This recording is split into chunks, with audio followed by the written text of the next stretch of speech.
Okay, Eric, the floor is yours. All right. Lynn, if you'd like to roll it off as our stand-in chair, since we're missing our past chair. Yeah. And I want to welcome the audience and our participants to this first teleconference meeting of the Harbor Advisory Board for 2021. Since we need a quorum to establish a quorum, if you would please respond to me as I call them. Dana first. Dana, did we lose Dana? Here. There it is. Gene Dowdy. I'm here. Jeremiah O'Brien. There he is. Sharice Hanson. Present. Scott Dale. I'm sorry, Scott Mather. Yes, I'm here, Lynn. And Chris Dale. Is Chris present or not? He looks muted on my screen there. Chris here, but he looks muted. He's here, but he is muted. Nevertheless, with those members present, we do have a quorum and we'll begin the meeting. So first of all, I want to welcome our newest members, Scott and Chris. And we thank you for your willingness to spend the time Hey, Lynn. Lynn, your audio is very, very patchy, and it is very hard to understand what you're saying. I'm probably gonna dial in on a phone for you and get you better connectivity so we can hear you. Stand by, folks. How's that? We increase the volume?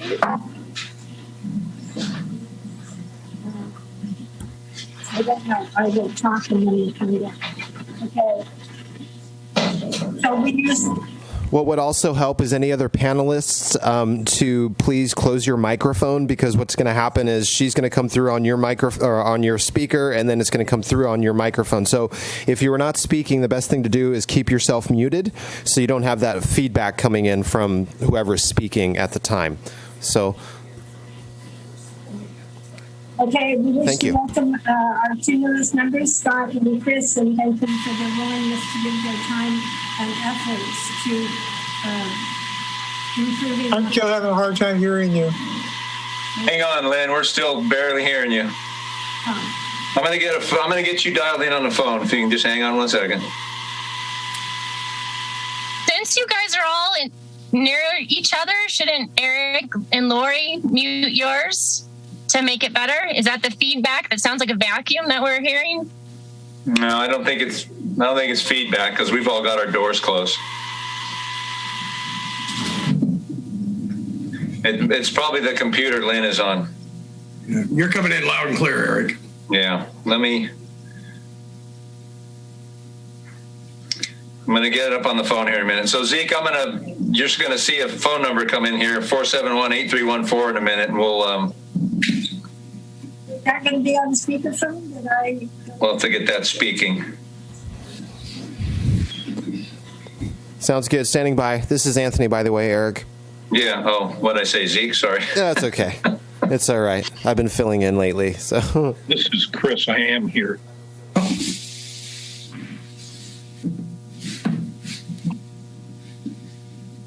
Okay.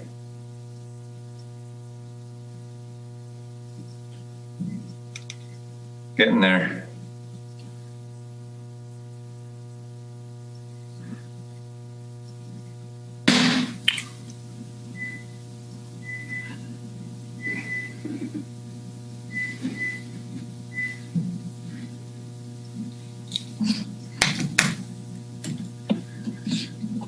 All right, 6380968. All right. Can you make it a few shrinks? Sure. Okay. Thank you. You getting cold, Sharice? You want to use my phone? Yeah, I'm getting there. Yes. Yeah.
All right, I'm seeing that number came up ending in 314.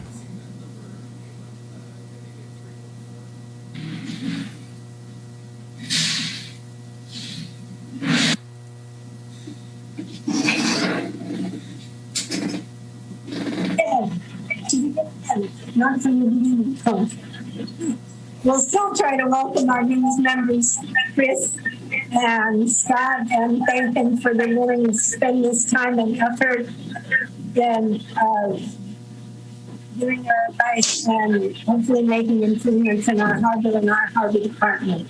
Also want to thank our outgoing members, Ron and Mark, for the time that they have spent and the benefit that they have given us. So, bye, Ron. Bye, Mark. If we can now have a moment of silence for our own private thought.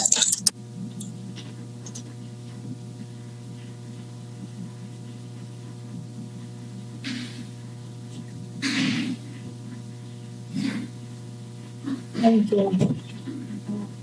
The next thing on our agenda is announcements. Dispense with the pledge. Whoops. I guess we won't dispense with the Pledge of Allegiance.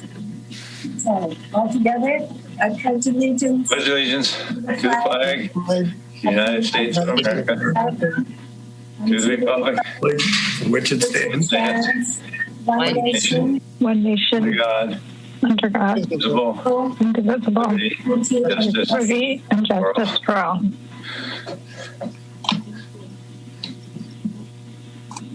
So now we're up to announcements and presentations. Our advisory board members have any announcements? Jean, do you have any announcements? They're not hearing me? still coming in real muted. Do any of you hear me? I can hear. Barely hear you.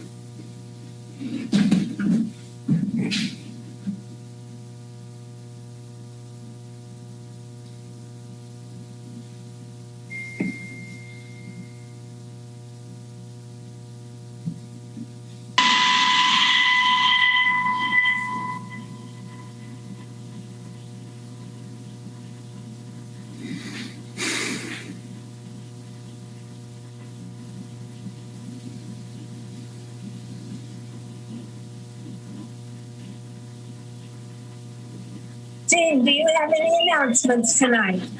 No, not today. I think the Harbor Department did a great job during that last week's storm and wind. I think there's just a few minor problems, but I think the Harbor Department did a really good job. I'd recommend if you have a boat, make sure your panel lines are up to date. That's it. Check them frequently. You never know when it starts blowing. Denise, any announcements? I don't have any announcements at this time, but I would like to know with our new members when it gets up to their turn, what kind of interest they had to join the hub. I'd love to hear that when they introduce themselves.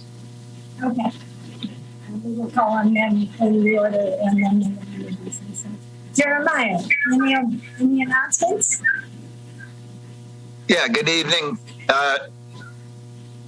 Well, the crab fishery finally got moving here a week and a half or so ago. The scores up and down the coast don't sound too good. The price is low. The markets have a lot of crab warehoused from last year, and they're reluctant to pay naturally a good price until they move that stock. And haven't heard any good scores throughout California or Oregon. Washington hasn't started yet. But anyway, get out there and enjoy some nice fresh crab while you can from Morro Bay here. And Yeah, and that's about it. Thank you, Jeremiah. Dana? Hope the price goes up for them. We still have calendars, tide calendars. Here's today. No, here's today, showing the tides. These are available down at the Morro Bay Maritime Museum, which is open. Their gift shop is open on the weekends. So they have a few of these. You can always go down there and get that and a couple other things that they have. Recreational boating, it's going on. Starting to pick up more now. That's all I got. Thank you, Dana. Okay, Scott, would you like to introduce yourself? Hello, everyone. Scott Mather here. Know just about all of you on the board and the visitors. Hello, I'm Scott Mather. My interests lie, I've got a long history on the Embarcadero. Kind of worked most of the boating angle of the Embarcadero from Verges, Graham's Landing, Anton Sylvester Tug Service, 20-year member of the Yacht Club, kind of run the gambit, and the Harbor Patrol, obviously. And now it's like, where do old mariners go? Now I'm associated as president of the Morro Bay Maritime Museum. So that's where my main interest today lies. I'm welcome to be here. Thank you very much. Welcome aboard. Thank you.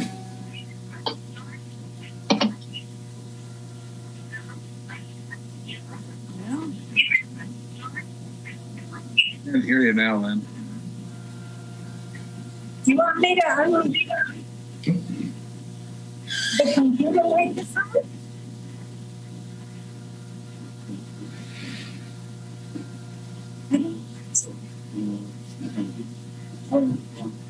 Oh, okay. Well, we will continue, and I will try to speak a little bit louder. So we're up to Chris. Chris, if you would like to tell us a few words about yourself and why you are interested in joining the Harbor Advisory Board. Thank you. I've been on the water all my life. I was in Morro Bay in the 60s and early 70s. Ran the clam taxi. Moved to the East Coast, sailed Nova Scotia to 80 miles from Venezuela. This coast from San Francisco deep into Mexico. And I'm retired from marine surveyor for 33 years. And I thought, you can take the kid out of the boatyard, but you can't take the boatyard out of the kid. So naturally, my interests lie in the harbor. I came back here because I fell in love with it 50 years ago and never fell out. And I'm happy to be here. I'm the dummy in the back of the class at this point because I haven't been back that long, don't know what's going on, and I'm trying to put it together so I can have opinions and get something done for the harbor and for you guys. So thanks for having me. Yes. Dawn, thanks to you for being our liaison this year.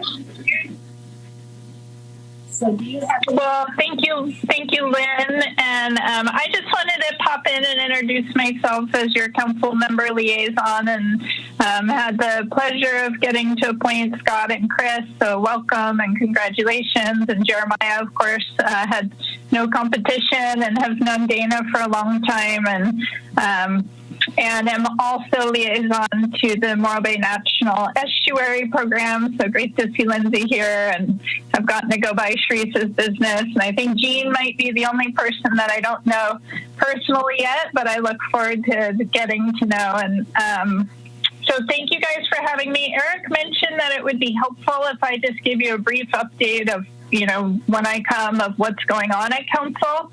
So I don't want to take a lot of your time, but what I can tell you is that at our last council meeting, we did approve, I just have to pull it up here so I say it the right way.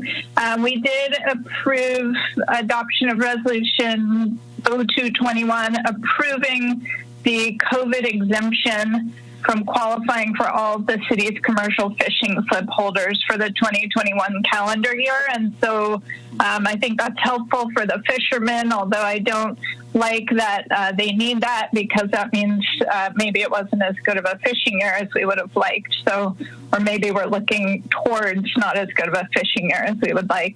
Other things going on council is Vistra, who owns the power plant, is submitted a project for a battery project at the power plant. And so they have started doing presentations. They came to council, they've gone to the chamber, and they'll be doing other community presentations. If you're interested in what's happening with redevelopment of the power plant, that's something to kind of keep on your radar. And then the other thing we did last meeting was cancel our July council meetings, with the hope that it would make council a little more enticing for some new folks to start to run for office, knowing that they would get the July vacation, and so that you guys know we're not doing business in July anymore. And then we did all the council member liaison and subcommittee appointments, and Mayor Heading and I are on the subcommittee for the power plant. So how that project proceeds, we're very much, have our hands all in that as a subcommittee.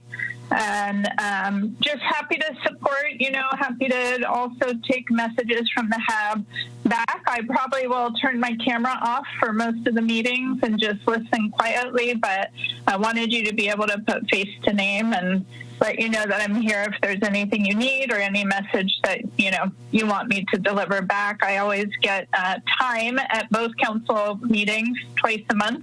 I get time at the beginning to make announcements, and I can basically say whatever I want. So if there's, special announcements like calendars are still for sale or something, that you find is really important for me to deliver that message publicly, I'm happy to be here as a conduit and a listening ear.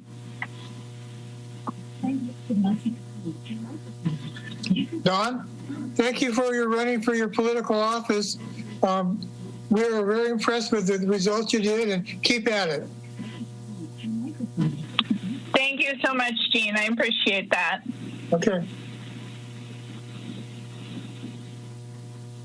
Thanks for taking over the position there, Don. Good to have you on board there. I'm excited, and I will say that Sharice asked, how come people wanted to join this, and I did ask to be the liaison. It wasn't just handed to me. I did ask to be the liaison to the HAB, and one of the reasons was we moved here in 2001 and came from the Bay Area, but Morro Bay very much reminded me of my childhood in the Bay Area.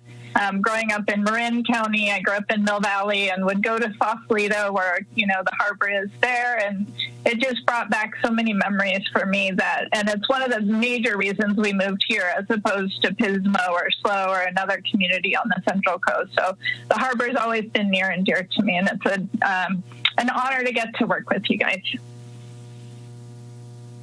You're welcome.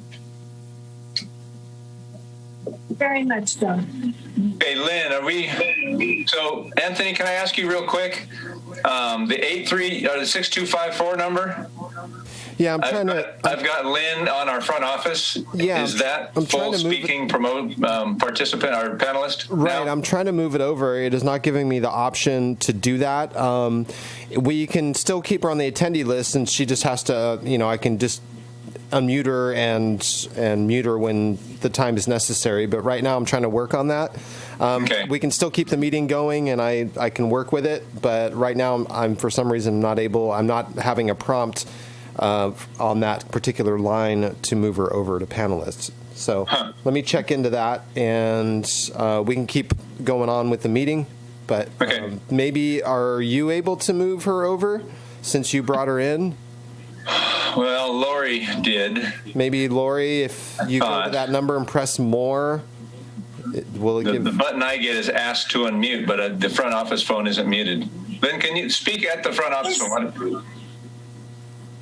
This phone keeps coming through and saying the host wants to me to unmute my microphone, press *6. Should I do that? press *6. Give it a go. So how is that? About Does the that same. make it any more audible? Doesn't sound like you're coming through on it. No, I can use No. the sound just fine. Have her mute the computer that she's on. It's already muted. Zeke, or I'm sorry, Anthony. Yeah. It says remove permission to talk is my option. Right. I have the same option, and I don't want to do that. So Yeah. It's probably our phone system. Right. And so we can, I mean, for the last maybe 10 minutes, Lynn has sounded okay for like the last 10 minutes, on my end at least. Okay. So, and that's without this the phone. So Just talk louder, Lynn. yeah, maybe try to, instead of moving around so much, just try to stay in one spot, and just because maybe the microphone's really sensitive as well and has, the cardioid pattern, which basically will pick up your sound if you're a certain amount of distance away, and will shut off if you're farther away from it. So try to stay in one spot, and keeping that spot would probably be very helpful, Lynn. Please. Thank you. Okay. In that case, our next item on our agenda and presentations, we have Lexi Bell. Lexi, thank you very much for coming. It's always a pleasure to see you and hear what the National Estuary Program is doing. Lexi is the Executive Director of the Morro National Estuary Program, and she's here to give us an update on their activities and the state of the bay. Thanks, Lynn. Can you all hear me okay? Very good. Hi, Lexi. Okay, I'm going to share my screen. I have a PowerPoint just so you can get to see some pretty pictures of the bay that you all know. So just give me a thumbs up if you can see that. All right. Okay, great. So let me get it into the presentation mode.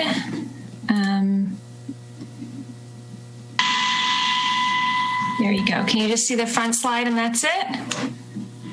Yes. Okay. I included a picture of myself in case my video didn't work, but now you can see me in two places. I'm Lexi Bell. I'm the Executive Director of the Morro Bay National Estuary Program, and I'm really excited that I get to speak with you all today when you have two new members on the Harbor Advisory Board. I've come and spoke about once a year or so to the board, and so I added a little bit of information about the background of the program for those of you that are new and may not be as familiar with us. So just to give you that background, we are a small local nonprofit organization. Despite our big name, we are not a regulatory agency. Because the bay itself is recognized as an estuary of national significance by the United States Environmental Protection Agency, we get this special designation as a national estuary program, and that allows grant funding to come here to Morro Bay to do projects to improve water quality and habitats. And we work with citizens, governments, other nonprofits, landowners. We do a lot of collaboration to do our projects to protect and restore Morro Bay. So all of you are really familiar with the bay, but just in case you don't think about watersheds every day like we do at the Estuary Program, I thought I would just give you a little reminder of the watershed boundary for the bay. So this is Highway 41 here. The bay, that part of the bay of the city actually doesn't drain into the bay, right? It used to before the causeway. It drains out to the ocean. This dotted line is where the land that drains into the bay ends. And so we have this nice ridge here, and then it cuts down right before you, between the California Men's Colony and Cal Poly. And then most of Los Osos Valley also drains into the bay. And these blue lines are the creeks that are the tributaries to Troil Creek here and Los Osos Creek. How many square feet? How many square miles? 72, 75 square miles, 48,000 acres. I'm not sure the exact square miles is the watershed. And so we have three main parts of our program. We do restoration and conservation work to actively improve water quality and habitats, natural areas. And then we do education and outreach, not just to kiddos, but also to community groups like the Harbor Advisory Board and Chambers of Commerce, the Rotary Club, all sorts of groups that we try to get our information out so people understand how the Bay is doing. And we also do a lot of education for students in the area. And then we do monitoring and research to assess how the Bay is changing over time with a particular focus on water quality. So I thought I'd just talk a little bit about our State of the Bay report real briefly. That comes out every 3 years. I thought I would focus mostly on eelgrass, since I think that's what a lot of folks near the Bay are interested in the harbor. Give you a little COVID update about how COVID's affected the estuary program, and then what's coming up in 2021. So this is our State of the Bay report. We do it every 3 years, and it compiles all the information that we have about how the Bay and the watershed is doing and puts it into a public-friendly format to share that science and data with the community so everyone can understand how our beautiful estuary is doing. And it's available on our website at mbnep.org, which is the initials for Morro Bay National Estuary Program / State of the Bay 2020. The nice thing is this is the first year that we put everything online, not just the report itself, but all sorts of additional information. So you can go and see additional videos and photos and data from other partners. So we really ramped up the online portion this year. There's a lot of things included. Here's a little list of the kinds of things in the report. We look at dissolved oxygen, which is how much oxygen is in the water and available for aquatic life. We look at safe swimming, and that's focused on bacteria levels, which have to be low for the water to be safe for people to recreate. We look at water quality from the perspective of oyster farms, and we look at sedimentation, which is the amount of sediment or dirt that flows into the bay when it rains through the creeks and over land. And then we have a section about birds and their population trends, and a few other sections as well. There's 10 sections in the report. So I thought today, just because it recently rained, I would focus mainly on safe swimming and bacteria. Bacteria or pathogens cause illnesses, and there's a particular indicator bacteria called Enterococcus that we test for that gives an idea. If that level's high, then probably pathogens that cause illness are present in the water. As you all know, people love to recreate in the water. Even though you don't see a lot of just full-on swimming in the bay, people are getting close to the water, splashing the water, and so it's important to understand how clean it is. So here's a map of the last few years in our 2020 State of the Bay report. You can see most of the spots that we monitor in the Bay, on average, are meeting good, clean standards for interacting with the water, or recreational standards. All those green dots is where we measure once a month, and on average, they're in the very good or good category. This is a graph that shows across the bottom the different site names, and on the top, on the side here, it's the number of samples that are over this 10% red line, which is the too high line, not safe for swimming line. So you can see most of the sites are under that line all the time.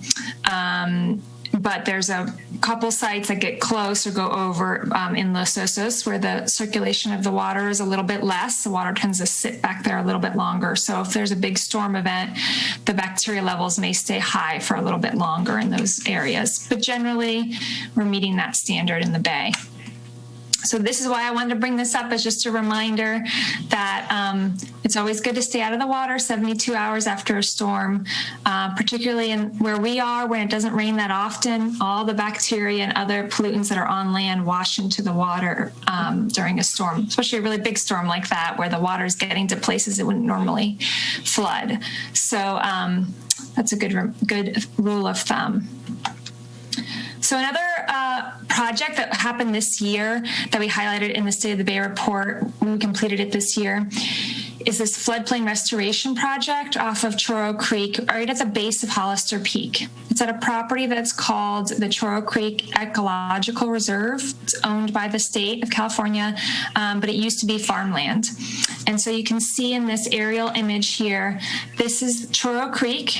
This is towards San Luis Obispo here, and this is going towards the bay or downstream. Yep. And this all used to be farmland here, and so the creek was levied to keep the creek from flooding these farm fields. But at some point, the creek did breach the levee and broke it here, and would, on really big storm events, it would flood. And what happened, because there was no vegetation here, because it used to be farmland, is when that happened and it flooded this area, it would just bring a ton of sediment downstream because the soil was not being held by plant life, by vegetation. So this project was designed to improve these side channels that had been forming, grade them back so they were more gradual channels, more like a floodplain, all planted with riparian vegetation, and able to avoid so much erosion, keep that sediment right there on the site, and allow the creek to flood here when it needed to during big storm events. So we just finished this project, so it was really exciting when it just rained last month, the last big rain event, because the whole thing actually flooded, and so we got to see how it worked. It was really exciting to see that it actually functioned really well. We had a little bit of erosion at this spot back here that we'll go back and fix, but otherwise it did very well. We'll have to do some replantings as well, but a lot of sediment that didn't go downstream and stayed right on site, so that was really exciting.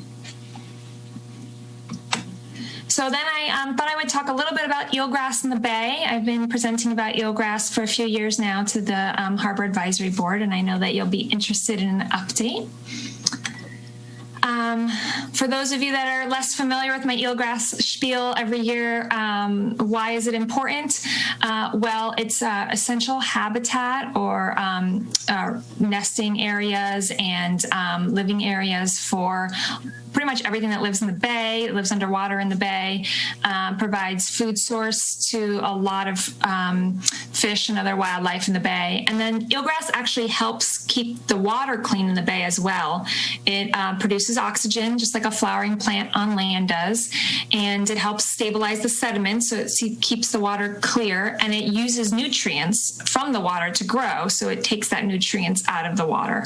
So it's really important to help keep our bay clean, to have good, healthy eelgrass beds. In particular, Morro Bay eelgrass is important because you can see on this map, there's not eelgrass everywhere. The green dots are where eelgrass grows. The orange dots are where we don't have a lot of data, and the red dots are where we know eelgrass does not grow. So this is a little zoom in for where we live here in Morro Bay. You can see we're pretty much surrounded by all areas without eelgrass. So that makes Morro Bay even more important to try to conserve our eelgrass. So here's what it looked like in 2010. We had these huge beds of eelgrass all over the bay. And then in 2012, some of them look like this. No eelgrass, all mud flats. And in 2015, still no eelgrass, at least in this spot, and mud flats. Here's what that looks like on a map. This is an overlook of the bay, and these bright green dots are all eelgrass. So you can see in the fall of 2007, we had over 350 acres of eelgrass, a lot here in the back bay, right? And of course, you're familiar with the eelgrass along the riprap up on the Harbor Rock and across from the Embarcadero. There's a lot of eelgrass up there as well. It's a little hard to see because it's so small on this map. And then in 2010, we've got some loss happening. By spring of 2013, there's almost none in the back bay, some patches still up here in the north part of the bay. In 2017, we had some recovery. It's hard to see, but there's some patches way down here. We had about 13 acres. And in 2019, we are up to 42 acres, so you can really start to see that those green patches coming back. We're very excited about that. We make this map by doing some aerial flights over the bay at low tide, and then they have a system for classifying the color on the images to be eelgrass or mudflats or algae or other features in the bay. So the reason that eelgrass is coming back is twofold. One is, I think, changing conditions in the water, but also the work that we've put into eelgrass restoration with many, many partners, which has really put Morro Bay on the map for eelgrass restoration on the West Coast. We have a lot of great national and local partners. So there's a lot of things that make eelgrass grow or not grow well. People always ask, why did it die off to begin with? Well, eelgrass needs a lot of different conditions to happen to make it grow well. So it needs to get sunlight to it. The water can't be too turbid or cloudy from sediment. It needs good sediment to grow in, good water quality. It can't be too low of oxygen or too low of pH, and it also can't be covered up by algae or have the presence of wasting disease or maybe some other creatures that might eat all the eelgrass, like crabs and brant geese. It's good for them to eat some of the eelgrass. So probably we had a combination of those, some factors. Maybe we had some additional sediment in the water or some lack of circulation because there wasn't a lot of flow coming into the bay. And then you get this feedback loop where if conditions are not good and eelgrass starts to grow, die off, then the sediment's not stable anymore. Nothing's holding it there. The water gets more turbid, even less eelgrass can grow. And so you get this feedback loop where it becomes very difficult for the eelgrass to recover. And then, of course, there's a couple of human influences, which you hear about more commonly up near the harbor. And there's a lot of mitigation that happens to address these, or avoidance, including the pier structures and things. These are not the reasons for the decline in Morro Bay. So because of these conditions and these feedback loops, we really felt it was important to have active restoration to help bring eelgrass back and help it recover on its own by spreading out the eelgrass more and allowing it to recreate some nice beds. And so we did some plantings in 2012 and 2014 with limited success. And then we started using different methods and testing different methods and timing starting in 2017, and that's what's shown here. These little yellow dots are 2017, and you can see there's all these different years, all these places that we've tried to plant. We have two main methods that we use. One is we use these garden stakes to hold down the eelgrass after it's been harvested from healthy beds elsewhere in the bay, and then this is what it looks like when it's done. It's a 1 meter square plot with all those eelgrass rhizomes planted with the garden stakes. And then we have another method where you use a rebar or a piece of bamboo and you tie the eelgrass along it like this, and then you can just drop it in the water. You don't have to actually have that super low tide where you can see the exposed mud. So it's a little bit more flexible. We can get to places that don't get as exposed, and you can do it a little more quickly. So that's what it looks like when you plant the rebar. And so this has been really successful since 2017. We're really seeing a lot of growth. This is a plot that was planted in 2017, and now it's this big. So a huge growth in actually this is 2 years after, so this is 2019. And each of these circles are because we planted all these plots and they've grown so much in the 2 years. And then this is 3 years after. You can see just huge beds. They're all running together, and it's really starting to take off on its own. Just needed that extra boost to spread out over the bay. And then this is just a few of the creatures that we've seen in the eelgrass beds, and this is one of the ways you know that the habitat's really coming back. So So in 2020, we continued this work, but we added something new. We added subtitle plots, which are not exposed during super low tides.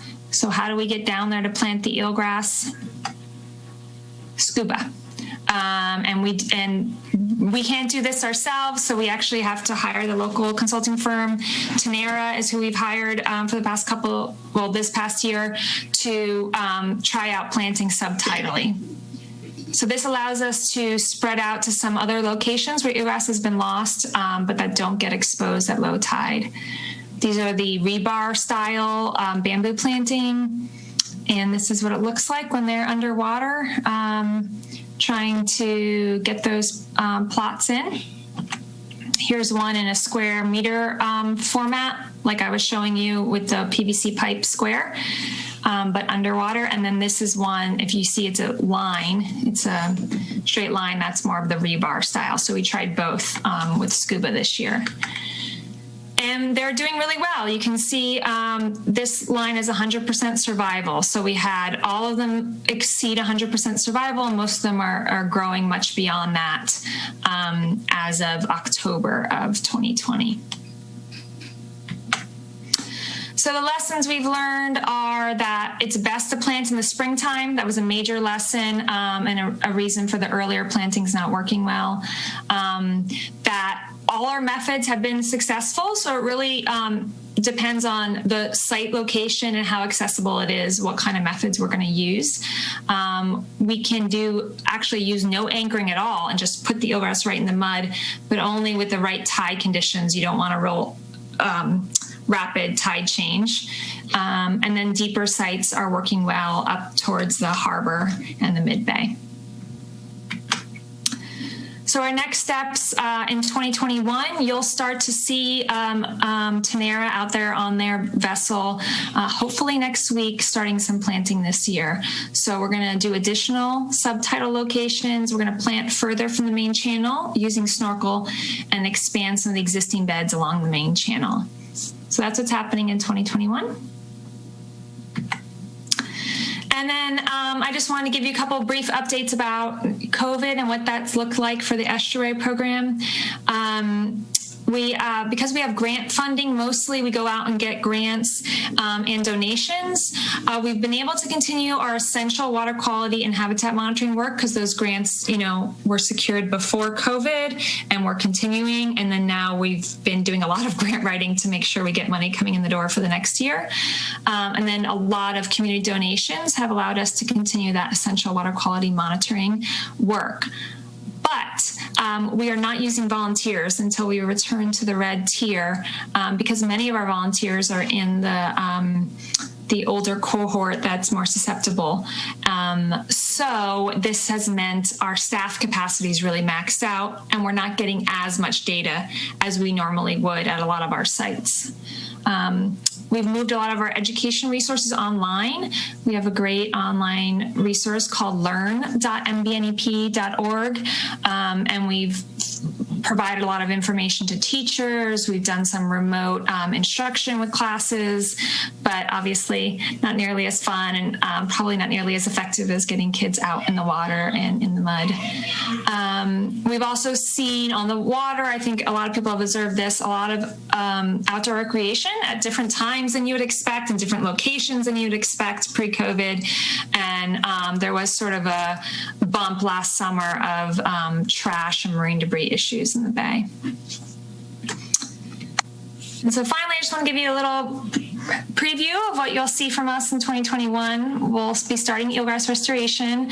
Along with that, we have a grant that includes some research partnerships with Cal Poly. So we're going to be looking at ocean acidification and a couple other things in the bay with Cal Poly. We'll be doing our creek health surveys that we do every year. We've come up with a COVID fail-safe plan for that.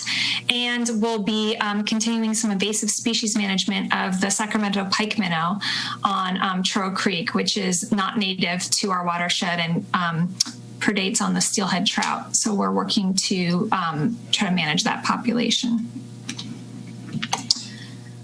So thanks for having me once again, and you can learn more and subscribe to our weekly blog and find us online while you can't find us in our office at the moment. So thanks so much. I can answer questions if anybody has any questions about the Estuary program. I have a question.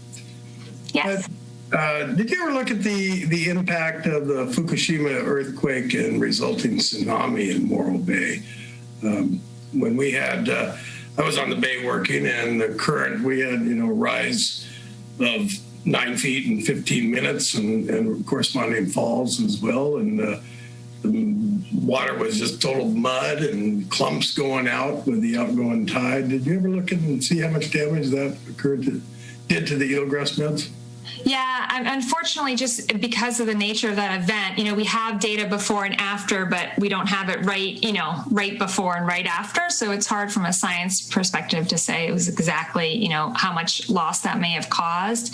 But I certainly think we lost some eelgrass from that event. We do have a natural pattern of an up and down growth of eelgrass over time. It's just that this recent dip was so low that we were kind of in danger of entirely losing eelgrass. And that the tsunami may have contributed to that, but we don't have a good, nice, clear connection with our data. Okay, thank you. Yeah, Dina. Question about I know a couple of years ago, there was an invasive algae or something that was covering over so that's diminished? Yeah, and I don't think it was invasive, but we do have these algae blooms where we get a lot of algae some years, kind of depending on the water temperature, how warm the bay happens to warm up at certain times of year, and how much flow of fresh water there's been. There's different conditions, but it seems like the last 5 to 7 years, the eelgrass has been competing pretty well, and we haven't had one of those huge events. I think it was Gracilaria at the time of that red algae that was just really covering the beds. So that was one idea. I mentioned all those different things that can affect eelgrass, is that we just had a few of them happen at the same time. So maybe we had that Gracilaria happen, didn't have a lot of flow in the back bay, so that water kind of sits there, warms up, so all these things kind of happening on top of each other. Right now, if you're out in the bay, there is a lot of algae out there, or was the last couple months, but there's also still a lot of eelgrass. And we just did our 2020 mapping in November, but it takes quite a while to process all those images. It takes us a while to get that actual acreage number out of that. But it does appear that although there is a lot of algae, there's also still a lot of eelgrass. Hopefully you can come back when you get that data and show us. Yeah. You're the first place I think of going when I have a map. Actually, I'd like to make one comment about the blog. I get that blog on my computer and read the articles that you're writing about it, and I find it really interesting. Obviously, sometimes more interesting than others, but I would strongly encourage our audience, be our advisory board members or those outside and in the audience, to subscribe to that blog, because you'll find all kinds of little nuggets of information that are intriguing. Thanks, Lynn. Just because you're being quiet, I'm going to say it for everyone else that Lynn loves our blog. So it only comes once a week. You can see it on our website, and you can also subscribe if you go to mbnap.org/blog, and it comes in an email format if you prefer that. But I'm really happy to hear that. We work really hard on it. We do a lot of fun articles on wildlife in the bay and our field activities and how science works, and we get guest scientists and students to write blogs. And so I'm glad to hear that Lynn enjoys it, and hopefully other people will sign up and read it. Okay, we're going to move Lynn back into Lori's office where the computer actually works. I've got her on 2 different phones. None of them seem to work. So thank you, Lexi, very much for coming in and presenting all that great info. Lynn's moving on over, so we'll we'll X this one out, and then when she gets on Lori, we'll rename her and make sure she is who she is. So if everybody can hang tight here for a minute. Thanks again, Lexi. Yeah, thank you. If anyone has any questions, you can always get in touch. Eric has my email and phone number and all that. We're not in the office right now, so thank you. Thanks, Lexi. Thanks, Jeremiah. Bye. Nice to see you all. Bye-bye. Thank you very much, Lexi. Oh, you sound great. Yeah. We finally found the solution. I can't do it at the other desk. All right. Bye. Thank you. Bye. Okay, next on our agenda is public comment. I don't know, Anthony, if we have anybody from the outside who is asking to comment. At this time, I do not see any raised hands in the queue for public comment. Very good. Then we will close public comment as it is. We're now up to the consent calendar. On our consent calendar, we have approval of minutes from October, November, and December. Do any of our members wish to comment on either October, November, or December? We'll take whichever one there's a comment about first. Nope. No comments, no disputes with the minutes? In that case, can we bundle them all and approve the minutes from October, November, and December? Eric, is that motion? Very good. Can we have a second? Second. Thank you. Okay, a vote if you approve of accepting the minutes for October, November, and December. All in favor, say aye. Aye. Aye. Aye. Aye. All right. That's the motion passes. And now we come to business items. And the first note under business items is an election of a board chair and vice chair. So we will open the nominations for board chair. Does anybody wish to nominate? Dana, are you interested? I have to decline. Thank you. Cherie? How about you, Lynn? I'm afraid for the same reason Dana has to decline, I have to decline. Therese, are you interested? Come on, Therese. I'll do it. Good girl. I would have preferred another person, or at least a year in the vice chair role. So be nice to me if that happens. But I'll do it if you guys want me to. Yeah. I recommend Therese as chairperson. Second. No, that's you. I'm not listed. Oh, wait a minute. You're Laurie. Yeah, there. All in favor, say aye. Aye. I can't rename you. Okay. Scott, are you interested in vice chair? Not at this time. Too early in the game for me. Thank you. Let's ask Lynn. I'll do vice. That's. Yay. I'll second. See how good I am at already doing it? I'm doing it out of turn. All right. All in favor of Lynn as vice chair? Yay. Yes. Aye. Motion carries. All right, Charisse, we can switch places. Okay, so I know that you've had a lot of glitches with your system, and now I've realized that I have a light issue. So I'm pretty much in the dark and might not be able to drive out of here with my battery dead. But since you're doing such a good job, I think we're almost done. You wanna keep rolling with it, or? But if you want me to, I will. Well, I'd hate to see you get stuck and not be able to go wherever you have to go.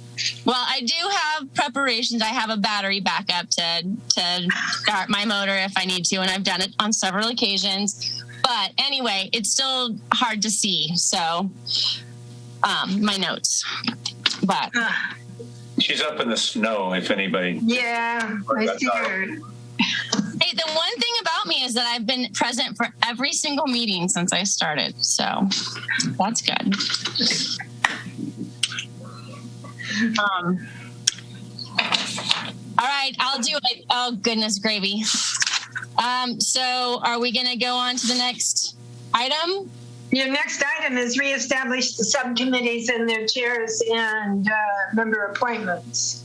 Okay, so we have the two subcommittees, which is budget, and budget was Ron and Mark, and they're both gone, so we need two people for that.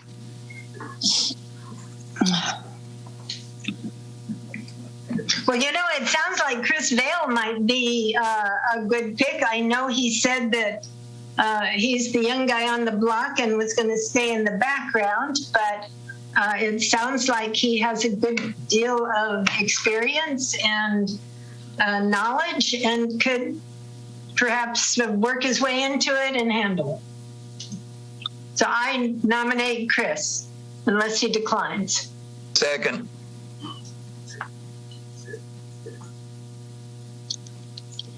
No comment, yes, right?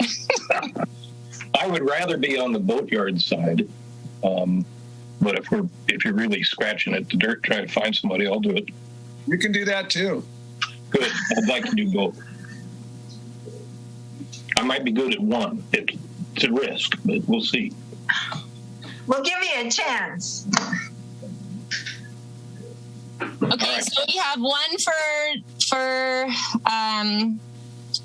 budget. We still need one more. I'd like to nominate Scott Mather. This is the blind leading the blind. Sorry. I second it. At this time, I have to decline. I need to get more up to speed on current affairs at this time. So I'm sorry, but I do have to deny. Finance and budget. That leave me.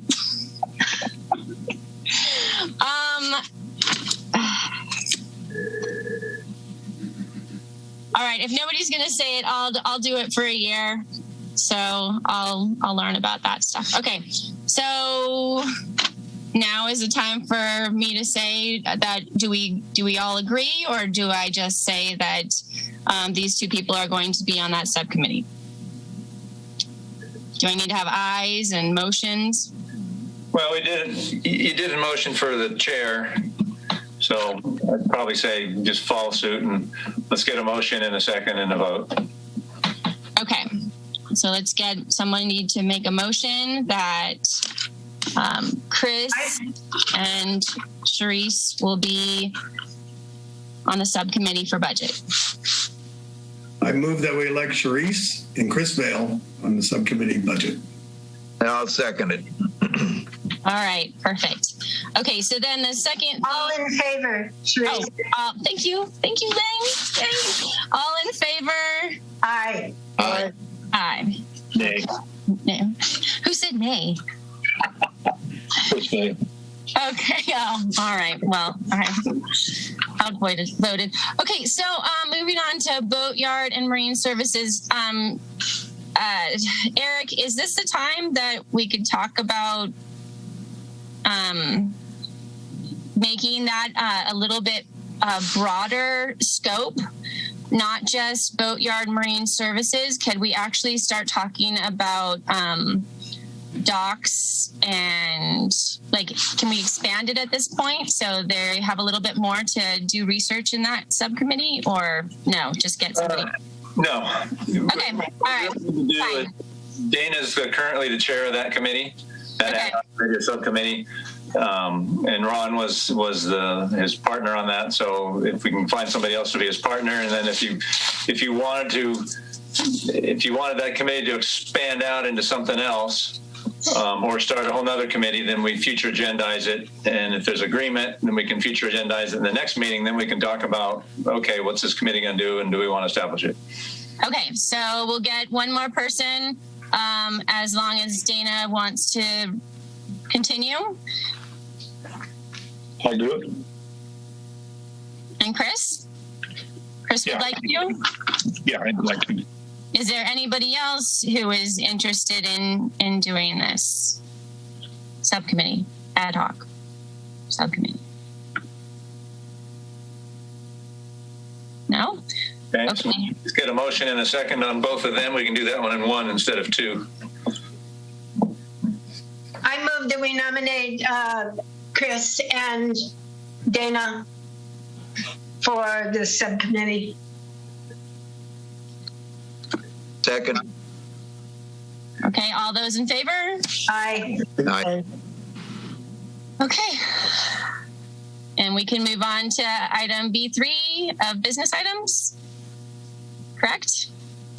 You've got status report. Oh, B2. Okay, so status report. Dana, are you prepared to update us on the Boatyard Marine Services facility? I do not have a report to file, but we're going to reorganize this committee and see what other members we have. In the past, we've had Lexi on this, so reorganize. Okay. So, do we make a motion to leave that, or do we just go to the next item? Well, I think we're fine bringing on other members. Really, the most critical one is the chair, which I'm assuming Dana is the chair of Boatyard, and who came up first on budget. That's you, Sharice. The chair is the most important one. Membership can be fluid.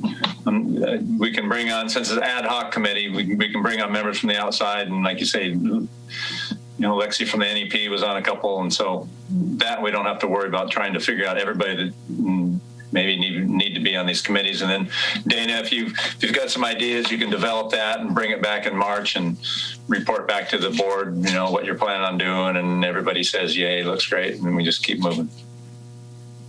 Okay. Okay, moving on. So next is item B3, which is the update from the Finance and Budget Ad Hoc Committee. Since the chairperson is no longer on the Harbor Advisory Board, Eric, are you going to give the update? That will be me. So attached to your staff report is some informational items. Really, at this point, in addition to getting our two new members updated kind of on budget and some numbers, and taking a little deeper dive into what the numbers are, which I will. Everyone else has had a shot at that a couple times earlier in the year when I go into the budget.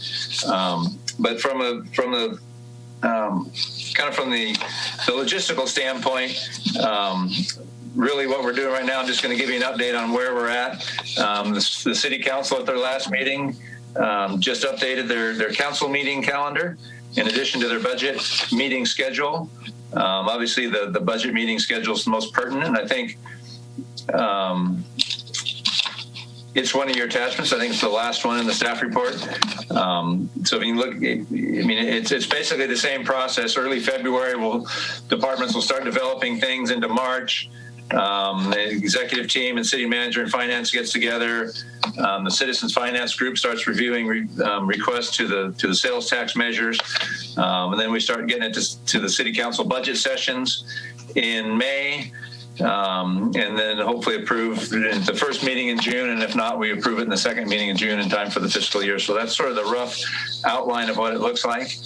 In years past, the Harbor Advisory Board's primary role in budget from an input standpoint has been looking at the capital programs, spreadsheets that we have of our needs of what all our assets are and what they need and what our estimated costs are and where we have them in the queue for being done.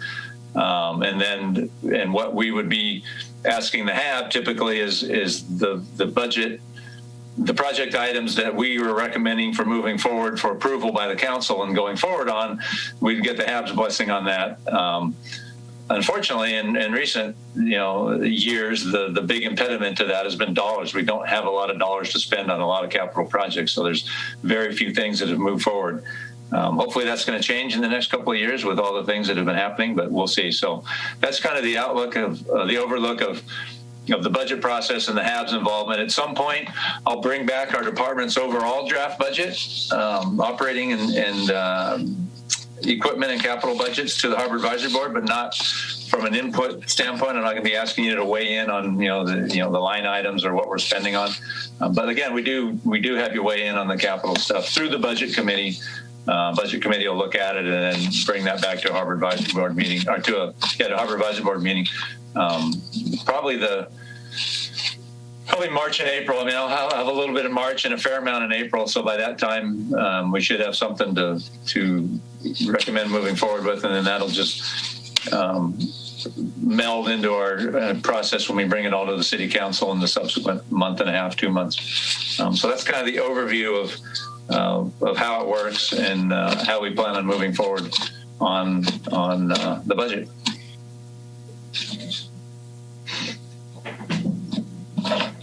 Any questions from anybody?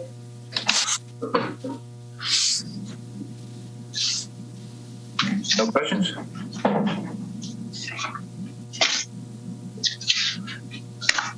Okay, so no questions. So that means that we can move on to the next business item, right? Okay. B4, establishment of Harbor Advisory Board members' assignments for public engagement opportunities. So there is a list. It's not something that we have to follow exactly, but there are some suggestions. How about we go from board member to board member and each person say what it is that they feel that they want to at least be a conduit for these particular organizations. And by being somebody who goes and talks to them and then comes back with any response to the Harbor Advisory Board, these aren't things that you have to have like hour conversations with each week. It's just a quarterly kind of check-in. So we can, any new news from these different entities, you can come in a month at the beginning and say what's going on with those different things, if something is going on. So I think I personally feel learning about what it is that they're expecting of our involvement is that maybe we can all pick like 3. Does everybody feel like 3 different organizations or departments or programs would be something that we could do? Anybody say no to trying to find 3 different organizations to at least check in with as far as harbor related issues? Where is this list, Cherise? You go through the end. Yeah, it's this 2 last pages.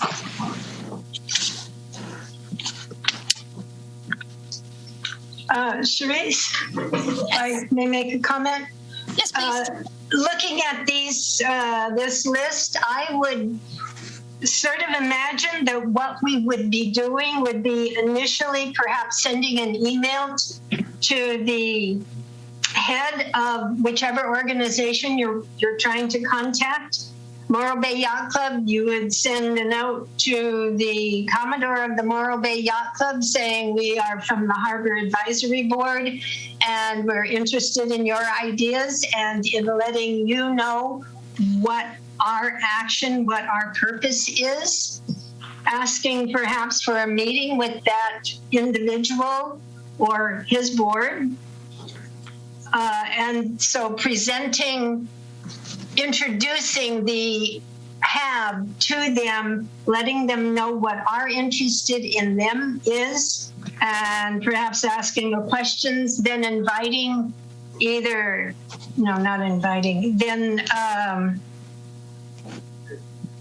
suggesting that if they like, we could meet with the entire organization at one of their regular meetings, because most of these organizations do have regular scheduled meetings.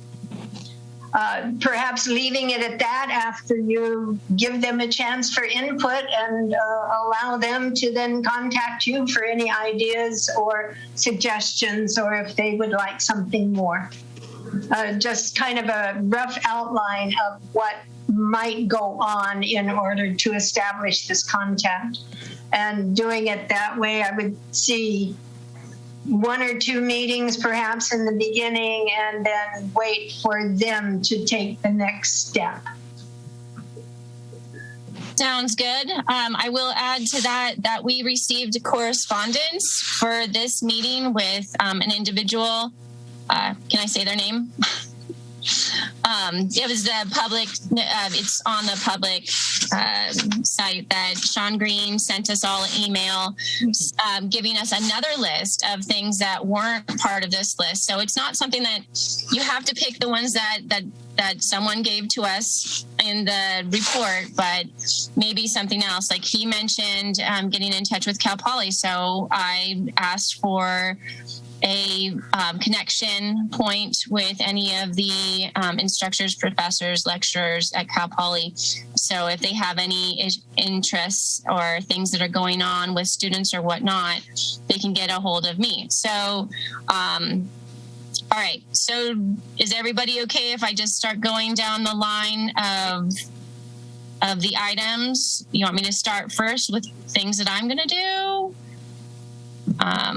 Lynn, what do you think? I guess we should each perhaps look at the list and volunteer for 1 or 2 and then start dividing them up. Although I would wonder how many this is going to get to be if you have another list beside these 14 that are listed here on our agenda.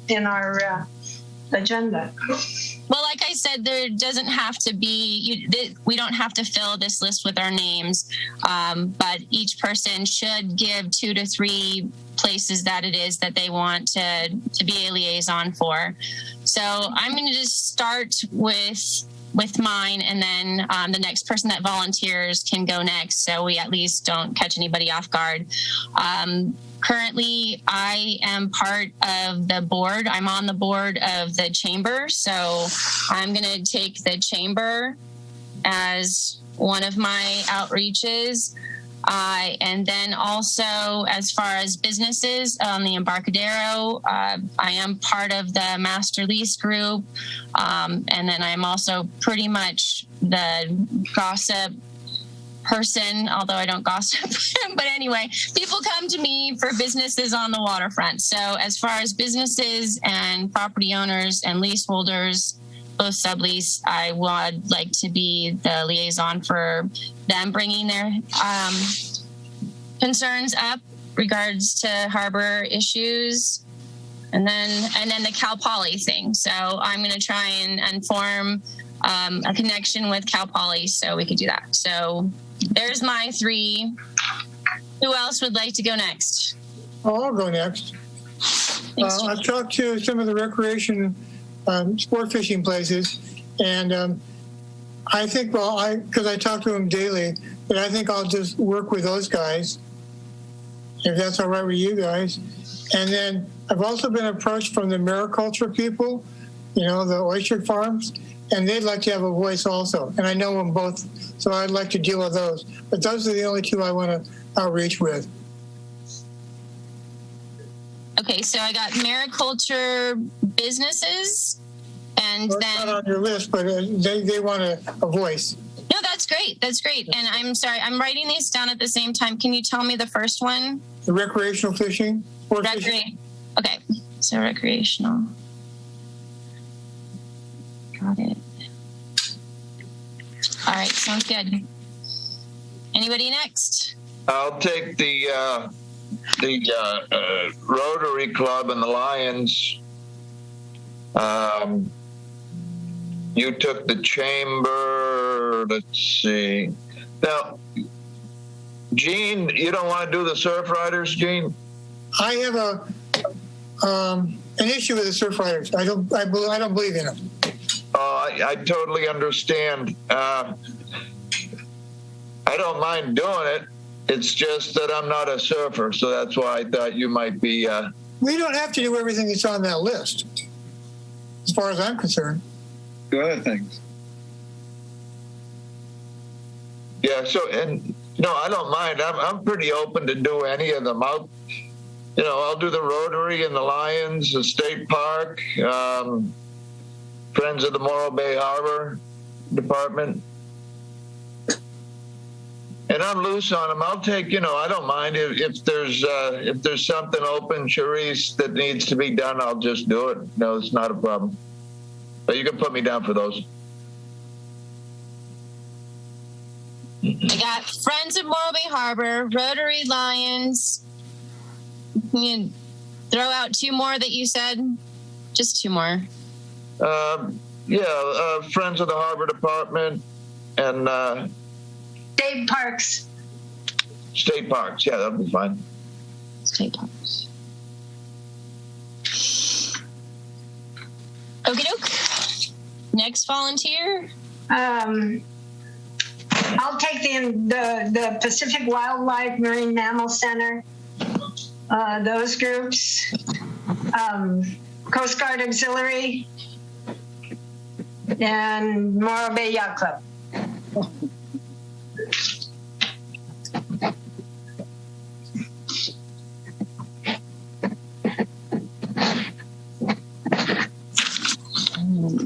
Hey, Lori, do you have the correspondence that came in with his list? Do you want to just, if somebody, I just don't have it on me, to say some of his ideas, because I think there was even Project Surf, Morro Bay and Bloom. There were a couple other ones that I thought were kind of good for harbor-related liaison. I'll pull that up, Charisse. It was posted because Lynn's on Lori's computer now. Let me pull it up. It was posted as public comments received. Let me go into the city's website real quick. It wasn't part of your agenda packets, but it was, like I say, it was public comments received. Okay. Hang on. Oh. NEP. Okay, Sean Green.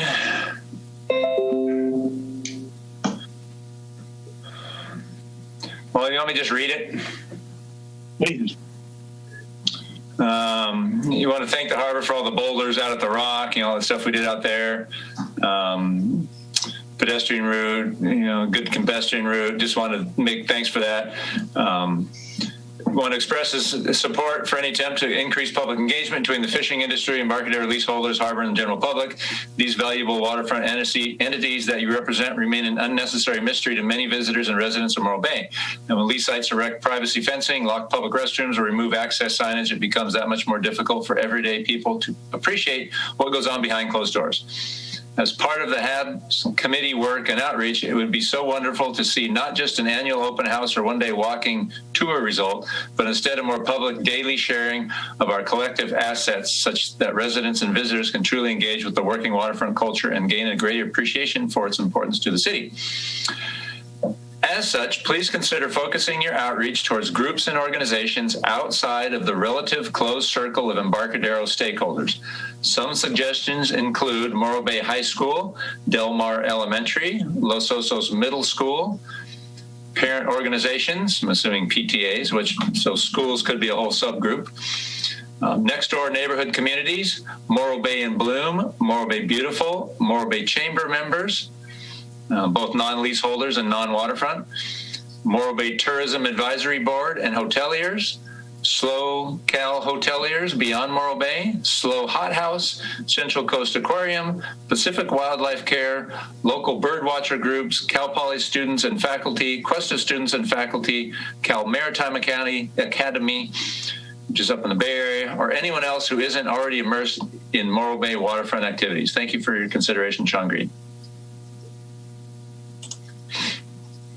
Okay, so that just puts a little bit more energy out there to our items that you might think of. I really liked the idea of schools. There could be a real synergy with students and needs of our harbor. And if we not only listen to them, but they listen to things that we need, they might actually do things for us for free. So I think the schools are important. So we still haven't heard from Dana, Chris, or Scott. Who's next? I'll go next. It's Chris. I got enough on my plate as a beginner with the two ad hoc committees. I mean, finance is going to be a big bite, and I know nothing about what's gone on prior to with the Boatyard business and or marine services. So I'd like to stick with those two bites for now. There's an awful lot of stuff on your list that I could have said yes to, but everybody else said yes to. I was a former member of the Yacht Club. I know a bunch of businesses on the Embarcadero, stuff like that. But I think I'd rather keep it simple and try and do a good job at the things I have in front of me already. And then we'll talk about expanding that, later on once I figure out what I'm doing. Thank you.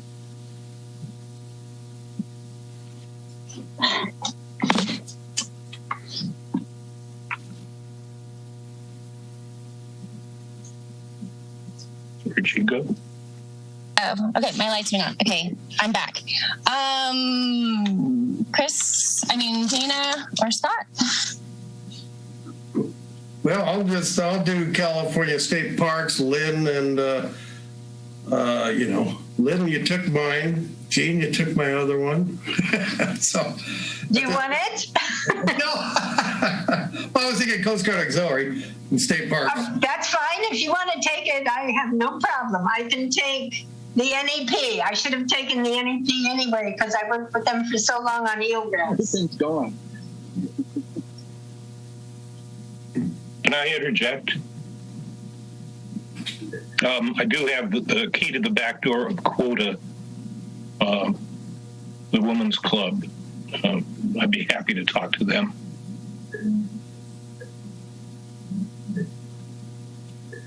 So that was Chris saying he would take the Women's Club? Yeah, Quota International. My best girl's mother was a founder. They'll listen to me. Okay. All right. So I got State Parks and Coast Guard for Scott. Was there a third one in there, or did I not hear? No, that was it. You're good with that? I'm good with that, thank you. Okay. Dana, guess what's left? Dana? I get the drags here, huh? Well, let's see here. We were asked to throw some of these out here, and so I did that. And they're all taken, except for I put in Cal Poly Sailing, but that's kind of part of the yacht club, so I guess that's out.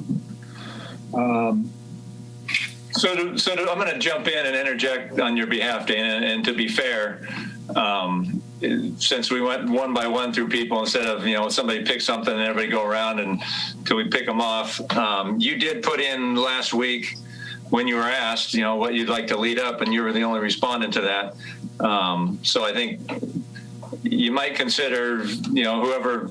I couldn't pay attention to everybody and what all they chose, but the Morro Bay Yacht Club and Junior Sailing, I think was your number one pick, and so I'm just suggesting that somebody might reconsider relinquishing that if Dana. No problem. How about Lynn? How about I take sure Cal Poly, and I'll deal with the Youth Sailing Foundation since you are.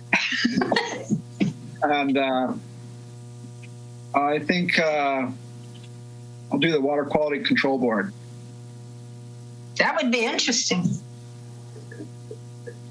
Okay. Okay, that's me. And even after tonight, this doesn't preclude outreach in the future to other groups if we identify them. And, some of that stuff from Sean Green's list, that stuff can be looked at in the future. And if people decide they want to take something up, we can always add more. I mean, this isn't, this is just good communication between the Harbor Advisory Board, city, and these different groups. So, however we can facilitate that, we'll accommodate it. And Dana, you said that, did you say that you have a good relationship with Cal Poly? Or Sailing Club. With the sailing club. Okay, so it still would be good for me to continue trying to make another connection with other students in either way. Okay, so I'll add schools in general. That's a giant sum, but I'll try and outreach to all of the different schools, whether it be Cuesta, Del Mar, high school. And all right, so I'm just going to go through what it is that I think that we assigned and tell me if I got it all wrong. But I'm going to do... Sharif? Yes. This is Dawn Addis. Sorry to interrupt your process. I just wanted to say that I work in San Luis Coastal, and maybe Eric could share my phone number with you, and I could easily help you figure out how to connect in with the schools. All right, making outreaches right now. Perfect. Sounds good. Thank you. I don't want you to spin your wheel. So, Eric, if you have my cell phone still, you're welcome to pass that on to Sharice, and just shoot me a text, Sharice, and I'll help you find an easy way.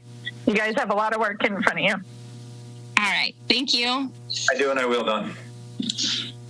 Okay. So, and then I'll also handle the master, let's just put it this way, leaseholders on the Embarcadero.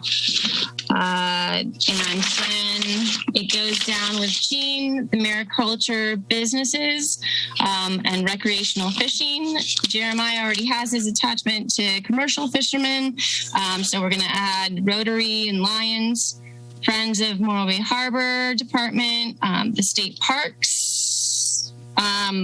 Did you want to release your affiliation with state parks, Jeremiah, because Scott's going to take on to that? Sure. Okay. Not a problem, Sharice. And again, if there's a vacancy and you need somebody to pick up one of these places, whatever is left over, I'll be happy to do it. I don't care what you do. How about the recreational department with the city of Morro Bay? Oh yeah, that'd be fun. Okay, so let's put you on that rec department, Morro Bay. And then Lynn, you have two of the environmental. Can you say environmental and the NEP? So NEP, environmental. And the list here is Pacific Wildlife, Marine Mammal, EcoSlow, and Coastal. Perfect. Okay, great. And then Dana, you have Yacht Club, Youth Sailing, and the Water Quality Board. Chris, you have Women's Club. Scott, you have, sorry. It's called Quota. Quota? Okay, thank you. Kind of Rotary for girls. Nice. And then Scott has State Parks and Coast Guard Auxiliary. Right. Okay. All right. I have a question on this list, and that is on the fourth one down, various city committees. I'm not sure what they would expect us to get from the other city advisory boards, and that we already sort of have a link to them via the city, and if something comes up of mutual interest, it's very easy to connect with them. So I would kind of eliminate that as a category. Yeah, we're just going to stay on the ones that we signed up for. This list was just recommendations for possible ones, and I had the same feeling myself that we are, this is the city, and so if people are watching HAB, right. Yeah, they're watching those too. So why be redundant on the news from them? So. Okay, so I think that's it. And Eric, help me out here. I don't know are we supposed to do a motion on top of what I just said? Well, I want to jump in. We're going to have you backpedal a little bit. So we do have one person in the public. I don't know if that person has any public comment. And you didn't ask for public comment on this. The two committee reports, we didn't really have any discussion, so I'm not too worried about that, but you might also ask for public comment on this item and any public comment on the election item, even though that one's kind of closed up. So, and see if we have anybody in the public that wants to comment. Okay, we'd like to open up the airwaves for public comment right now based on this item and the election business item. Anybody want to speak, AGP? At this time, Chair, I do not see any raised hands in the queue. Okay, then do I open it up to discussion of us, or are we happy with the final? You've got your everybody that volunteered for everything. It sounds like we've got a fairly comprehensive list that's accurate. You wrote that back down, so that's good. So Lori will need that to make sure our minutes are accurate. Lori and I were discussing this before the meeting, whether, we needed a full motion on it or not. These are really just, it's just that you're an outreach conduit. Probably to be safe, you probably don't need a motion and have the full board approve this, but probably to be safe, get a motion in a second and vote on the outreach contacts as discussed and you don't have to name everyone, as discussed and agreed upon, just so we get it covered. Because your members are out there going to be doing, have business with that outreach, so this would, make it an authorized, action through Harbor Advisory Board voting. So moved. Okay, so at this point, I think that we can also say that anybody who's listening or watches this later on, if they know of any possible connections or people who are part of the programs that we want to reach out to please use our email for the HAB, so we can connect that way. So that's a way for them to connect to us individually, and we'll get an email directly to us. So if anybody has any contacts that they want to share, please email us. Okay, so I'm going to say... Just go in. I'll make a motion that we accept the established Harbor Advisory Board members' assignments as discussed and approved.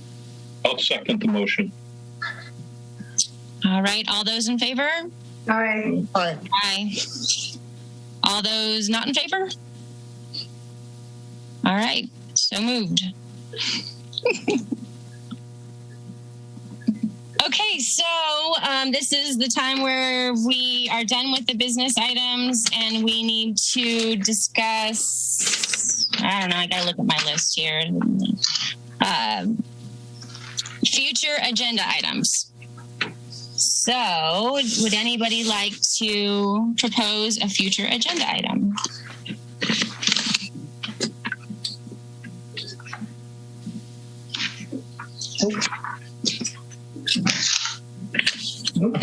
Nope. Okay. Well, I do have one. Since we have only two committees or subcommittees ad hoc, I feel that we should possibly think about, for a future agenda item, adding an ad hoc committee for the RV program. And this is all based on the fact that because it's going up to council on February 9th meeting, and if they approve it, then it would be really beneficial for us as HAB members to have an ad hoc committee that has their voice heard, both positive and negative, as to how we want to move forward. And it will, so would anybody agree to adding that as a future agenda item? And the agenda item being consideration of an ad hoc committee, not pro, not negative, just establishing that ad hoc committee. And it would be a voice for us to meet and talk about it a little bit more in depth than we would just as on a board meeting. I think that's a good idea, Charisse. We seem to have had our differences of, some differences of opinion on the board here the last time it was brought up, and we should probably establish a Harbor Advisory Board consensus, or perhaps we could even go as far as ideas, working with the Harbor Department and so forth, and some of the best places that we could have the camping areas and the worst places. Right. So it sounds like a good idea to do that. Okay, so do we need to vote on it being a future agenda item, or is his seconding just make it another agenda item, future agenda item? You need support from at least one other board member. I know at the council you need at least one other board member. Since we're a bigger body, I don't think we need more. I think we follow the same pattern. So as long as you have support. So we need a second to make it a future agenda item. Well, Jeremiah was your support. He's your support. It's somebody declares future agenda, one or two or whoever else jumps in and says, yeah, I support that. And, Jeremiah did add a little bit. So, okay, now it's a valid future agenda item that we can add because you've got that support, and that's all we need. We don't need to vote on it. Okay. Well, I'm in support of making it a future agenda item. Yes. Okay. All right. So we can add that to that, and I'll put my notes to Lori.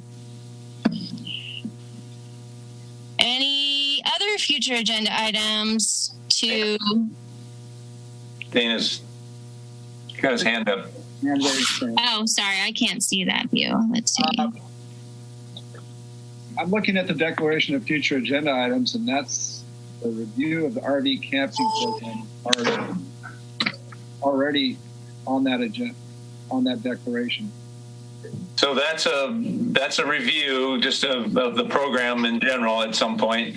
Obviously, it'll be after the council makes its decision, and depending on which way the council goes. This future agenda item is to consider establishing an ad hoc committee. If the council says no next week and we don't continue on with it, it's moot. That program's going to go away, and we're not going to need any ad hoc committee to address it. If the council okays it, then what Charisse has proposed is an ad hoc committee to help the department and city steer that future program forward. So two different items, really. Yeah, and that's what I'm in support of. Correct. Okay. Okay, so any other future agenda items by anybody else? I have one more. So I'll state that. The Boatyard, I feel like we got a Boatyard subcommittee. I feel like there's some things going on with the docks and maintenance. Is there any chance, just because that's already talking about the vitality of the fishing community, is there a possibility that we can have that group talk about the other things that are going on that are affiliated with Boatyard and maintenance of the infrastructure of the harbor? And can they get together and talk about maybe just broadening the scope of work to not just Boatyard marine services facility, but actually adding in whatever it is that they decide, broadening the conversation in regards to the infrastructure? So, question for you, Charisse, is that, are you looking at all the infrastructure and across the whole waterfront and harbor, or just the city-owned stuff? I would want that to be a decision by the Boatyard Marine Services facility to decide what it is that they want to look into. But yes, looking at the waterfront infrastructure, just making it better for the boating community. What is it that they want to delve into that they could possibly benefit? And they can decide what part of the infrastructure is, if they want to do the whole thing or part of it, or just broaden their scope. So without getting too much into discussion, because we can't go down too many rabbit holes here. So all the waterfront infrastructure on lease sites is in control of the lease sites, and it's up to them to maintain and do whatever they're going to do, with obviously city input on lease site redevelopment and whatnot. So I don't know that this would be a group to do that, or that would be the HAB's place. The city stuff, I think, fits better. City slips, piers, public launch ramp, public docks, other public infrastructure, revetments, parks, whatever. I think all that is probably more what you're aiming at and maybe more appropriate. And I think that fits already into the budget and finance in our whole capital planning and project program, where that's all the stuff that's listed, and that's all the stuff we go through and figure out what we can and can't do with it. Therese? Yes. Every once in a while, the staff will give a status report starting from north to south or south to north of the various city docks and wharfs and things. And I think that's what we see as a status report of those items. Okay. Well, anyway, I was going to throw it out there as far as Dana wanting to expand. I know that there just hasn't been a whole lot of movement with the Boatyard and Marine Services, but there are things that the city properties can help as far as services for the fishing community. And so anyway, just food for thought then. Just throw it out there to the Boatyard subcommittee to think about, is there anything else that you want to do to broaden the scope of work for that committee? So anyway, we won't add it as a future agenda item, but I'm putting my 2 cents out there. We get a committee formed a little bit. We'll discuss that. When we started this committee, along the way, we were really pushed for the boat storage. And we were happy to see that happen. So that was like one step. And I see where you're kind of coming from, so we'll just look at what other things there are in that realm. Okay. All right. Any other future agenda items, or are we at the next point, which is adjournment? Okay, Charisse, I just have a question that does not preclude on your future agenda items list. So the rest of the agenda items will stay in place. Is that correct?